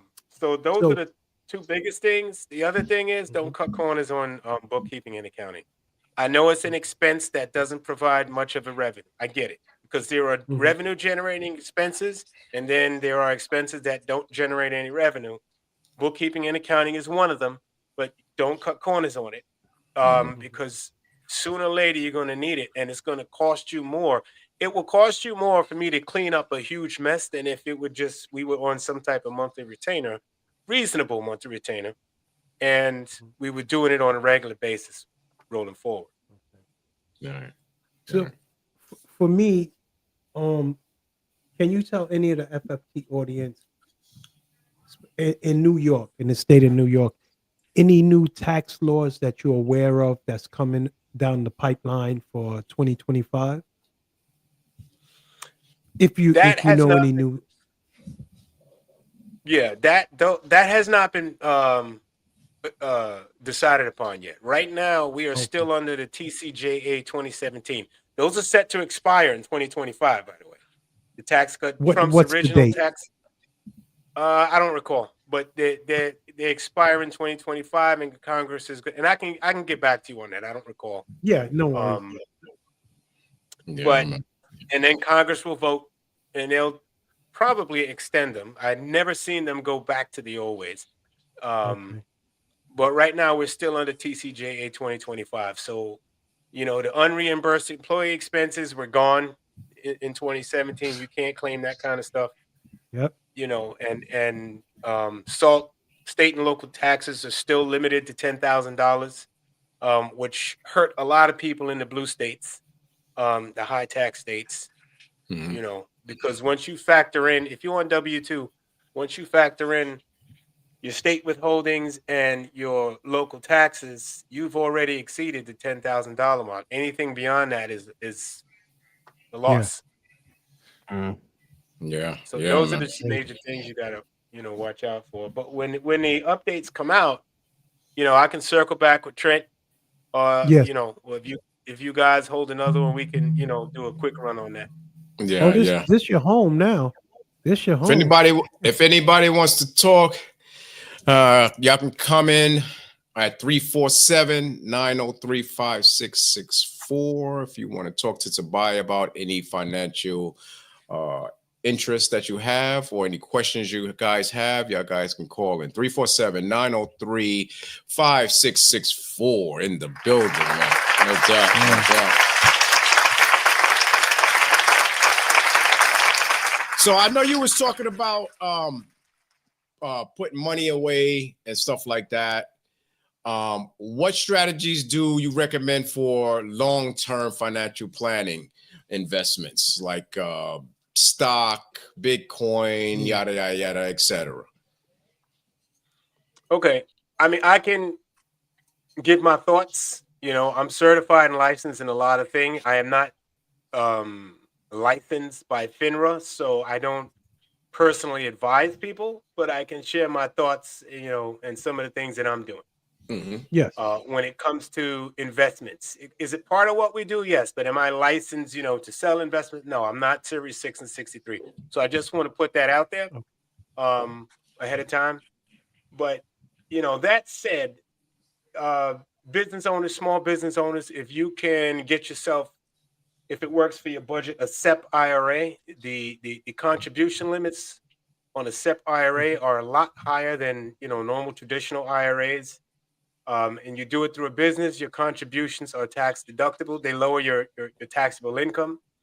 Your contributions are up to 25% of your earned income, or $69,000 for 2024. 2025, it'll be $70,000. So if you could get something like that and you have your own business, I recommend you do that with the understanding that, let's say you're an S Corp. If you have employees and you open up a SEP for yourself, you have to offer that to the employees as well. So keep that in mind. All right. If you do it through the business, it doesn't even matter if it's how one. many employees. Oh, okay. It doesn't matter. So if you run a business and you want to open up a retirement account and you have employees, just understand a SEP is good, but you're going to have to offer the same program to your employees as well. Yeah, that package, the same package. Yeah. And, you know, the company can match whatever it is. You can do that according to what it is that you works best for your company and your cash flow. So from a retirement perspective, you know, traditional IRAs, okay, it's contributions are tax deductible up to a limit. SEP IRA, business owners, you know, you can do. Because I know my job had the deferred comp. That's what I wanted to find out as well. And am I supposed to incorporate that into something? Because I had to move it from deferred comp to another stock location once you leave the company without taking it out. So because I didn't want any monies to come out of it. You had to roll it over. I had to roll it over to something else. What do I do with that as tax purpose wise? What do I do with that? What can I do with that? to, I don't know, make some extra income, or what can I do with that besides letting it grow inside that investment? There's nothing you can do if it's in there. You just Okay. let it grow. If you Okay. take it out and they're not qualified distributions, and that just means that you've reached the age and the time requirement where you can take distributions and not pay tax penalties. Right. Let me backtrack. You can take it out whenever you want, but if it's not a qualified distribution, you'll get penalized for early distributions and you'll Right. pay a 10% penalty. That's what I was going to But you know what? If you did take it out and you bought some crypto, you bought some XRP, and you made $30,000-$40,000 over the year on that XRP, but your early withdrawal penalty was only $2,000 or $3,000. In that case, was it worth it? Yeah, it was. So it's not there's no one answer to that. It's really running a few different iterations of your options. Figuring out what your 1, 3, 6, and 12-month goal is, your short term, and then your long term, and then making the best choice. There's no right choice. Just making the best choice for your situation. All right, brother. We got 3 minutes. We got 3 minutes. Yeah. Do you give him a question and see what's up? Okay. Is it best if you have like TWA, where to put your money in, if it different portfolios within the TWA type of thing? And that's something I'm going to talk to you offline about when we link up. I'll give you the math and we can call each other and stuff like that, because I'm really interested in that, what to do with the monies that's there. No, that's a very And good what question. And a portfolio. lot of people, a lot of people don't get involved in it. I did years ago when I had that kind of package. And it depends on your age, to be honest with you. When you're younger, you can afford to move more of your money into high risk, high return assets. You know, these volatile stocks, they're risky. You could lose a lot, but you can win a lot as well. The older you get, you want to move that over to something more mid cap, not as risky. You know, now you get up to like my dad's age, there is no volatility because most of it is in low risk, but it's low return. Cool. You know, but you've made your money through all the other years that you're working, so now you want to protect it. Yeah, you know what I mean. No I doubt. tend Pinky, to that's take like risk. we had. Right. Pinky, that's like we had at over at NYU. Yeah, So I still have it. no doubt, no doubt. All right. Brother, you better go pick up your wife. So let's thank today Tobias Houghton for coming in the building tonight and just talking with us, man, and getting us prepared for what's going to happen, what's coming up. And you can link up on his website. And if you want to have him for any information or anything like that, or hire him, you could do that from his website, man. And brother, we thank you for coming on the show, man. Appreciate it. Thank you, gentlemen. Yeah, Happy New Year. Thank Happy you. holidays. You too. Happy New Year, holidays. man. You'll be hearing from me. Yeah. Give him your number. Horton in the building, man. No doubt, no doubt. What's up, brother? What's going on? What's good with you? BK Pinky in the building. Chilling. I got the new hat. My daughter got it for Christmas. You know what I'm saying? BK Pinky. Oh, he living good. You know, I'm living good. You know what I'm saying? So, shout out to my daughter Kayla. Was making this hat for me. For Christmas, man. Thank you. You got news for us, man? I got some news for you, man. All right, let's get into it, baby. Let's go.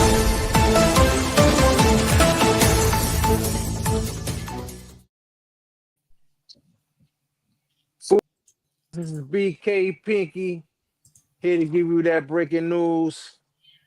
Man, this is some horrible and sickening news. I gotta tell you. I didn't even want to see the video. It was so disturbing and unreal. 33-year-old Sebastian Cepeda. Man, this dude set this lady on fire, a homeless lady on fire, was charged, and she was charged on Monday with first and second degree murder, and also for setting a woman on fire on the F train in Coney Island. This person is not a human being. He's a sick, disgusting person. But check this. Mrs. Zepeda he's from Guatemala, who illegally entered the U.S. in 2018 and was deported back to Guatemala. And allegedly, officials don't even know how he came back to the United States. This is bad for other people that's trying to make a living in the United States and try to make a good living. And there's people like him that's making it bad for people like them. Facts. And it's terrible. But I'd like to give a shout out to 3 teenagers that helped catch this man. I thank you for that, because this is disgusting. I don't even got words for him. This is horrible. Yeah, and they man. still don't got the lady, can't even identify her, who she is. But yeah, we briefly talked on that before you came in, man. Oh man, I heard it, man. Put tears in my eyes, man. You can do that to a human being, man. Yeah. So and it's crazy. It's crazy. And the thing is, crazy. They don't know how he came over from 2018 to now. We don't know. It's they crazy. don't document these people that's coming over. You document him going, like coming over, but you don't know when he's going back. So you're coming back. He don't got no documentation of that. And then you wonder why Trump is going to do what he's doing. Yeah, the system has been mishandled, broke for years. Yes. It ain't just these new administrations that come. Right. Nobody wants to do nothing. Nobody wants to take the time out and do the documentations to follow these people. Right. Well, absolutely right. Well, on a second note, they call him Sleepy Joe, but I call him Bazooka Joe. Bazooka Joe. It was Bazooka Joe because he's pardoning. Now he pardoned over 37 people into death penalty. He's using his presidential powers to reduce the sentence of nearly all federal prisoners on death row to life sentences without parole. However, Biden did not use his pardon powers to 3 found guilty of hate-motivated crimes. Like 1, Dylan Roof, who killed 9 black members of the Mother Emanuel AME Church in South Carolina in 2015. Dakar Sunir, 2013, Boston Marathon bomber. Robert Bowers carried out the deadliest anti-Semitic attack in U.S. history when he shot 17 members of the Tree of Life Synagogue in Petersburg, PA in 2018. 11 of them, 17 died. This is it's crazy. Yeah. But 1 minute, Pinky. You said he pardoned them. He didn't pardon those 3. Oh, okay. They was motivated hate crime. He didn't pardon those 3. Okay. So it was 40 of them. He only pardoned 37. Yeah. So all of them got 37 got life. It's crazy. It's crazy. Meaning that be pardoned. They're not pardoned. They're not pardoned to go home. They're not pardoned. Meaning that they got the life sentence. Life sentence without parole. Yeah. You just gonna sit in jail until but those you die. other 3, they're gonna stay on death row. They're gonna stay on death row. And his son got pardoned. His son got pardoned. Yeah. My thing with that is that Adams might get pardoned too, but that's another story. Wow. For real? Yeah. My thing with that is that you did this to these guys, and you still have families behind the people that they killed. Yeah. How you just jump up and wouldn't that be like justice though? Like for me, if it was my fan, it's a little closure, but it ain't justice. Because if they had the death penalty, I guess it. advocating for it, but yeah, I guess it depends on how you feel about that. You got people that says, death penalty. No, that's all too easy. Yeah. And then you get people like, listen, life in prison. That's better than that quick out. You know what I'm saying? Right. Never come out. So I guess it depends on how you look at it as a family member, I guess. Right. Yeah. Because some family members probably like, nah, I want that nigga dad. I want exactly. Right. Yeah. So that's what I'm saying. But that's rough, man. Also on the news, for all you buckaroos out there. All you buckaroos that saw the halftime show, Beyonce. Oh yeah, I seen that. Beyonce, you saw Beyonce. Seen that. Oh man, they was on the Baltimore Ravens versus Houston, Texas. Well, sorry, Beyonce, I know you were from Houston. The Ravens, beat them down. They put the beat down on Christmas. Yep. They should have came back with some more reindeers and stuff, some elves to help them out. But she should have rode a reindeer instead of that horse. She had the white horse, had the dancers out there, and she also had, she had the cowgirl suit on, and she always, cowgirl Carter. You know what I'm saying? But I didn't even get a chance to watch that. Yeah, man, it was nice. But she had little girl Blue. Little girl was out there, the daughter dancing out there with her, doing the line dance. She looked real good out there.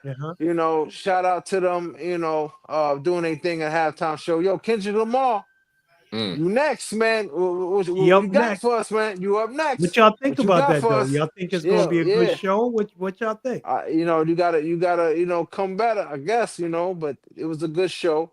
Only way this show is going to be better. Unless, like I said, he comes out there with Wayne and Drake. Yeah. That's the only best way it's going to be better. Okay. You know what I'm saying? Okay. All this commotion, all this nonsense going on. He might pardon Drake? Yeah, he might pardon Drake. I don't think that's that. That ain't going to happen. Lil Wayne. Lil Wayne, maybe. Drake, but I'm saying that's the pinnacle. The pinnacle of the whole thing. That's the zenith, man. That's the top, the highlight, man. Of you bringing Drake on to the set. Listen, I think if that happens, Respects, I think it'll be like when Jay put these guys on blast. But yeah, when he put the whole that movie screen up and showed Homeboy with the I think Kendrick would do something like that. Something like that. Okay, because I'm saying if you go and put Bloods and Crips together and stuff like that, man, this is not far fetched from that. Right. You know what I'm saying? And this is even. You got to remember, Respects, what Kendrick said, Pinky. They not like us. And I like it. Right. So he going like I think he going to show they not like us. Like us. Well, he'll bring Drake on. I mean, he'll bring Wayne on. But Drake and what he was doing, I don't know. It'd be a beautiful thing, but I don't know. For the culture, I say the same thing. I don't know. For the culture, like that West Coast, they ain't having that. They got it on Smash right now. Imagine he gets up on stage. Lil Wayne comes on. The crowd is mad, right? Because it's in New Orleans. Yeah, New Orleans is there. That's what I'm feeling the vibe. To say, Wayne, I ain't got no beef with you. We still brothers. Let's do this. Boom. Right. That's like him and Kanye West. Then he comes out with Drake. Drake comes on, brother. We still brothers in this music game. Boom, boom, boom. And if he and then he starts to play his record. Yeah, we're not like us, right? You're not like Pinky, us. But Pinky, and wait, let me finish. And at the same time, Drake comes out and sings it with him. Well, you know what, Respect? You know what, Respect? Yeah, Drake said, Fuck Yeah, it. yeah. It's only hip hop. Let's It's only do a this. dream. I'm gonna sing the It song. was with all you. That's what I was ready like to tell you. Biggie said. And It right was all after a that, they're dream. gonna play the Biggie Smalls joint, and it's gonna be "It Was All a Dream." All a dream. And Respect's gonna wake up like this Sleeping. because it ain't. No, I'm just But- saying that'll be so much But It'll be history. good. before, Be good. but on a also good note, What's that? NBA and NFL, they had good games this Christmas. You know what I'm saying? Shout out to my Knicks. You know what I'm saying? Yeah. Overturning that Knicks, one. New York Knicks versus yeah. San Antonio Spurs. That's it. 117, 114. Yo, Victor went Miami. That's what I was Mikal gonna say. Bridges, He got nothing for him. 42. Yeah. He had Mhm. 41. Yeah, they went on. It was a great game. But you know, my Knicks, you know what I'm saying? They prevailed. 117, 114. Yo, 20 and 10. Yeah, so it's the Knicks, you know what I'm saying? They're in third place in the East. Third Keep place in going, the my East. dude. That's it. That's it. Third You know, place. Y'all heard NFL, NBA, that was a good Christmas, all games. Even the Steph Curry game, that was dope too. So, you know, Lakers and Golden State, that was a good game. So shout out to, you know, what the NBA did. Yeah, And man. shout out Netflix. They did a boo-hoo off the yeah. from the Tyson fight, but they Oh, did so better in it the was NFL game. Oh, So Netflix it was was good. good. Netflix That was was Yeah, good. Netflix So was it good. came back and it Lady was was good. watching that on Netflix. Yeah, but they made sure Jumped they up was to gonna be nothing. good. Yeah, they because made they sure about they was to, gonna be it was good. the last chance they're gonna get cut off. You know what I'm saying? Yeah. So Yeah, big up to that's it. Netflix, man. Netflix, Yeah. Netflix. Cut down your services, man, and your Yeah, you prices, too, but, man, because you're you messed good. up. Yeah, I thought it was another channel, and Dede was like, "Nah, this Netflix." I was like, "Oh, they trying to make up for that Mike Tyson joint." Mhm. Yeah, But that's that's what what I they was saying trying to to do. myself, like, "Wow." Yeah, man. We want to Yeah. thank the listeners today for coming in. Mhm. We want to thank Diana Rosenstein Yes. and to coming on here and talking with us. To buy Houghton, we want to thank him for coming on here today because we got a lot of information from both of them today, and we want to appreciate them, man. And thank you for coming Thank you. on here today, man. Thank you. And I forgot that was the gentleman that was doing the last part of the Wolfpack paperwork and the taxes and all of that stuff. Yeah. So until next Thursday, Pinky. What If got? you walk away from me, I just love you from behind. We're going to leave you with this video, man, from NTO Lave. This one is called Breathe In. NTO Lave. Till next Thursday. Love you guys. Later. Shout out. A new year calls for a new kind of podcast. Live every Thursday at 8 p.m. Breathe in, breathe out, so breathe in, breathe out, so breathe in, breathe out, so breathe in. Better calm down when you in my face. Breathe in, breathe out, so breathe in, breathe out, so breathe in, breathe out, so breathe in. Better breathe in before you say something wrong. Before you end up in some dirt next to rocks and worms. And I hate police, I don't care what cops turn. Waiting for my ops to burn, lots to learn, not concerned. I don't need a match to stop a germ, it's a nocturne. Pop a nigga straight in his foot to see his socks burn. Have to put the pipe in the pot to make the Glock burn. Dick niggas set on fire, cold it a cock burn. Guap burn and make the block perm, that mean make the block straight. Got a plug everywhere, so bring your hot plate. Top level smashing the shorty, I keep her legs bevel, not a rock star, but I'm walking with heavy metal, getting slammed by a light-skinned tan. You got no popularity, gotta go to Walmart to see a fan. Instagram filled with transformers, it's all bots and I don't have to be a sworn Boy Scout to make a knot, I'm getting shmoney. Breathe in, breathe out, so breathe in, breathe out, so breathe in, breathe out, so breathe in. Better calm down when you in my face. Breathe in, breathe out, so breathe in, breathe out, so breathe in, breathe out, so breathe in. When I open up the fridge, I be looking in. Guess I'm hungry, got a show, so go and book me in. Flow tighter than a jar that they put cookies in. School I was hooky in. Bet against me, okay, who bookie in? Odds are not that good. Like a judge when he making a lawyer come to the sidebar. Came at you playing his old nigga like Rygar. Paramedic in the South Bronx rocking a fly car. Niggas never get no play, not even iHeart. shorty gotta have some money, she wantin' my heart. Women be like, daddy, I'm weird, I smell a dry part. If I could call my life a movie, I call it Die Hard. Definitely differently wired, gotta clean a gun twice, clacking it back before it's fire. Gang like a Chinese triad, causing riots. You niggas always putting out cold product like Briars. Breathe in, breathe out, so breathe in, breathe out, so breathe in, breathe out, so breathe in. Better calm down when you in my face. Breathe in, breathe out, so breathe in, breathe out, so breathe in, breathe out, so breathe in.